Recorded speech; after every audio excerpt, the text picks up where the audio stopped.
আজি কম ৰিলেশ্যনশ্বিপৰ ওপৰত বহু কমেণ্ট আছে যে ৰিলেশ্যনশ্বিপ ঠিক কৰিবলৈ কিছু ধৰক ঘৰুৱা বিধি দিবলৈ আগ্ৰহ কৰা আছে গতিকে আজি আপোনালোকক ৰিলেশ্যনশ্বিপৰ ওপৰত কম যদি ধৰক ঘৰত হাজবেণ্ড ৱাইফৰ ৰিলেশ্যনশ্বিপ বেয়া হৈছে বা বয়ফ্ৰেণ্ড গাৰ্লফ্ৰেণ্ড মানে প্ৰেমিক প্ৰেমিকাৰ মাজত সম্পৰ্ক বেয়া হৈছে তেতিয়াহ'লে এই সৰু ৰেমেডিটো কৰি আপোনালোকে আপোনালোকৰ হেৰুৱা ৰিলেশ্যনশ্বিপ ঘূৰাই আনিব পাৰিব এতিয়া ইয়াৰ ভিতৰত এনেকুৱা থাকে যে আমি বহুত ক্ষেত্ৰত ৰিলেশ্যনশ্বিপৰ যিবোৰ মেছেজেছ আহে বা মই এপইণ্টমেণ্ট লৈ পেলাই চাব কওঁ কিয়নো আমাৰ কুণ্ডলিতে থাকে যে ধৰক প্ৰেম বিবাহৰ ক্ষেত্ৰত কিছুমানৰ প্ৰেম বিবাহ লিখাই নাথাকে প্ৰেম হ'ব বাৰে বাৰে ভাঙি যাব গতিকে তেনেকুৱা ক্ষেত্ৰত যদি আমি জোৰ জবস্তিকৈ এনেকুৱা ধৰণৰ টোটকা বা নিয়ম কৰি ৰিলেশ্যনশ্বিপটো ৰাখিব বিচাৰিছো তেতিয়া হয়তো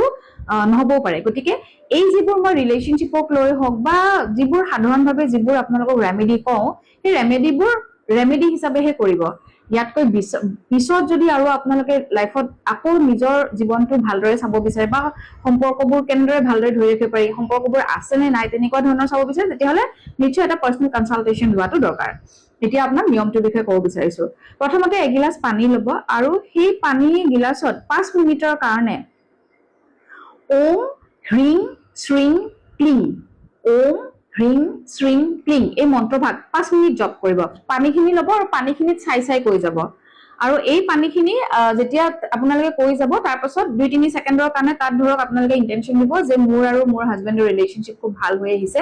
আমাৰ মাজত সকলো ধৰণৰ সম্পৰ্কবোৰ খুব মধুৰ হৈছে ভাল ভাল সময়বোৰ ঘূৰি আহিছে আৰু ভাল লগা মুহূৰ্তবোৰ আপোনালোকে তাত ভিজুৱেলাইজ কৰিব পানীখিনিত মানে আপোনালোকৰ মাজত যিবোৰ ভাল লগা মুহূৰ্ত আছে সেইবোৰ মানে মনৰ ভিতৰতে চাবলৈ ভাগ কৰিবলৈ চেষ্টা কৰিব আৰু যদি ৰিলেশ্যনশ্বিপ মানে বয়ফ্ৰেণ্ড গাৰ্লফ্ৰেণ্ডৰ ক্ষেত্ৰত কৈছো বা প্ৰেমিক প্ৰেমিকাৰ ক্ষেত্ৰত কৈছো তেওঁলোকৰো ধৰক সেই ধৰণৰ ইন্টেনশন দিব যে আমাৰ ৰিলেশ্যনশ্বিপত যিবোৰ বেয়া আছিল সেইবোৰ আঁতৰি গৈ ভাল হৈছে মধুৰ হৈছে যিমান পাৰে ভাল ভাল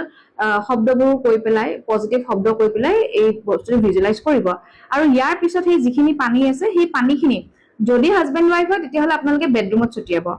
আৰু খোৱা পানীত মিহলাই ল'ব পাৰে হাজবেণ্ডৰো খোৱা পানীত দিব আৰু আপোনাৰো খোৱা পানীত দিব আৰু লগতে নিজেও খাব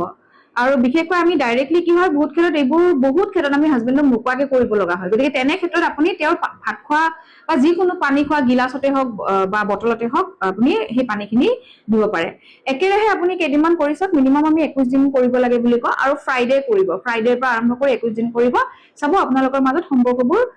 ধুনীয়া হৈ আহিছে মধুৰ হৈ আহিছে আৰু বাধা কিছুমান নাইকিয়া হৈছে এতিয়া যিসকলৰ ক্ষেত্ৰত কি হয় যে প্ৰেমিক প্ৰেমিকাৰ ক্ষেত্ৰত যদি হয় যে তেওঁলোকটো দূৰে দূৰে থাকে বেডৰুমত ছটিয়াব নোৱাৰিব কিন্তু পাৰিলে ট্ৰাই কৰিব যে নিজেও খাইছে পানীখিনি আৰু তেওঁকো খুৱাবলৈ চেষ্টা কৰিছে তেওঁক যদি সেই পানীখিনি খুৱাব পাৰে তেতিয়াহে আপোনাৰ সেই সম্পৰ্কবোৰ মধুৰ হোৱাত সহায় কৰিব গতিকে এইটো বাৰু মই যিবোৰ ৰেমেডিজ দিওঁ সেয়া বহুতৰে ক্ষেত্ৰত অফিচত আহিও কয় যে ভাল হৈছে ইভেন মোৰ মোহিনী তিলক মই এটা শিকাইছিলো সেয়াৰেও বহু মানুহৰ কামত আহিছে গতিকে মই আপোনালোকক ৰিকুৱেষ্ট কৰিম ইয়াতকৈ বেছি যদি এই ধৰণৰ ৰেমেডিয়ে কাম দিয়ে না তেতিয়াহ'লে নিশ্চয় এটা পাৰ্চনেল কনচালটেশ্যন লৈ ল'ব ধন্যবাদ